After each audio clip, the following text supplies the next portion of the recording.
you're gonna pick a fight, you may as well pick a fight on the street. That's why they called it Street Fighter. It wouldn't have been nearly as entertaining had they called it Library Fighter, where you get to pick a number of characters and duke it out in the library surrounded by books. On Street Fighter, you get to pick a variety of characters and duke it out in cool environments like factories and by the docks and in front of an F-16. Here we go to pick a fight in the USSR. One, fight!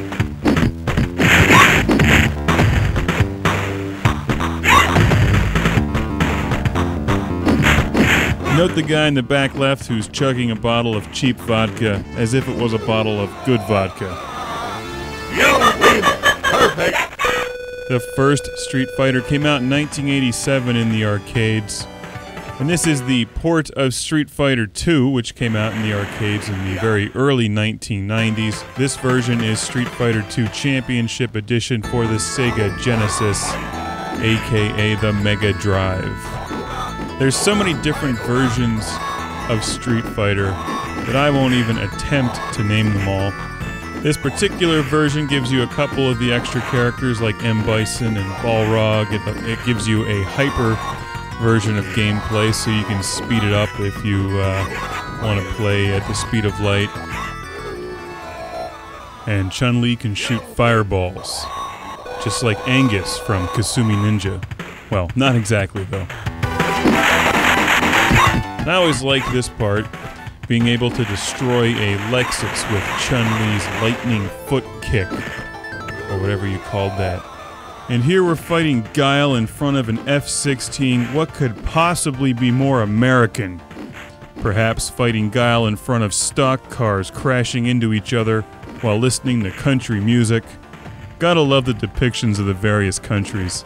The backgrounds in Street Fighter II have always been fantastic, and you could spend the entire time just watching the background. Here we're fighting Balrog in Las Vegas. There's a couple pimps in the background, some chicks in bikinis walking back and forth with top hats.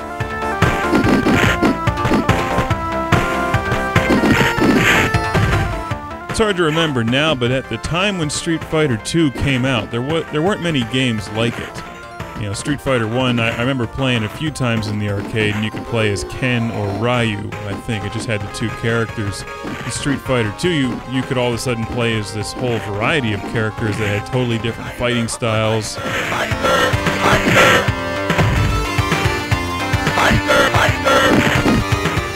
And you'd fight all over the world. You could play against your buddies.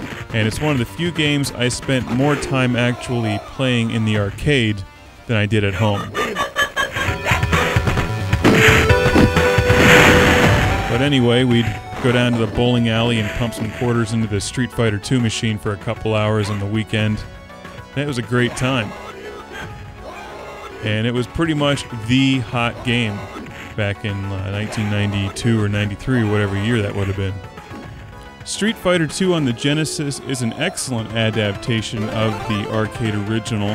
It doesn't look identical, but when played with the Sega Genesis 6-button controller, the gameplay is superb. I highly recommend this version of Street Fighter II. Nowadays, you can pick up any number of different versions of Street Fighter II for just about every game console ever made. They're just a few dollars each, if that, because there's so many of them. We were joking on the Classic Game Room forums that there's any number of versions of Street Fighter II out there using the words Championship, Hyper, Alpha, Turbo, and Super. So you could play Super, Hyper, Alpha, Champion Street Fighter II, Omega B-Spec, Neo Geo X14.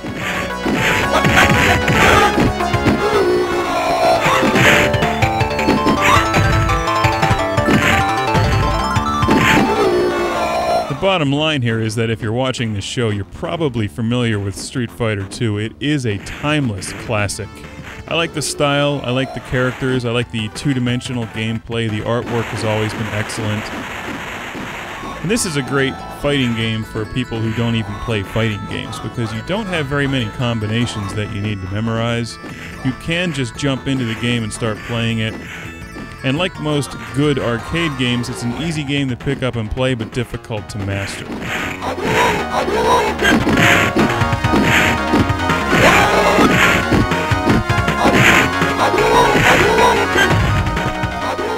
And Street Fighter II became so popular that it was made into a feature film and a cartoon series.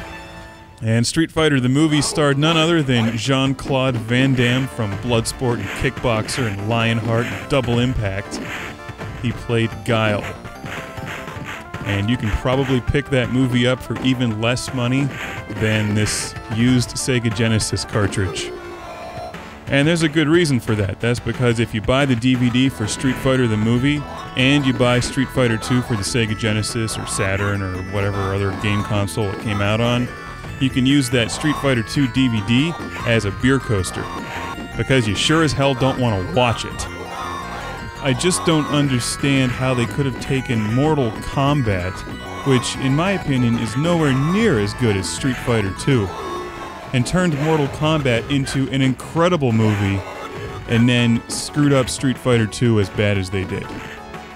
So evidently, the better the video game, the worse the movie. And by that logic, Pit Fighter will be the greatest film ever made. The possibilities are endless, but if the film involved sweaty guys with their shirts off fighting in spandex in a pit, that's a recipe for the next Gone with the Wind or Lawrence of Arabia.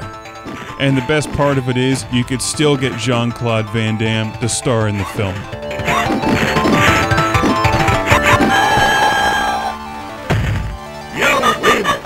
And since all the characters looked more or less the same anyway, it wouldn't even be a stretch for him, since he played himself twice in Double Impact.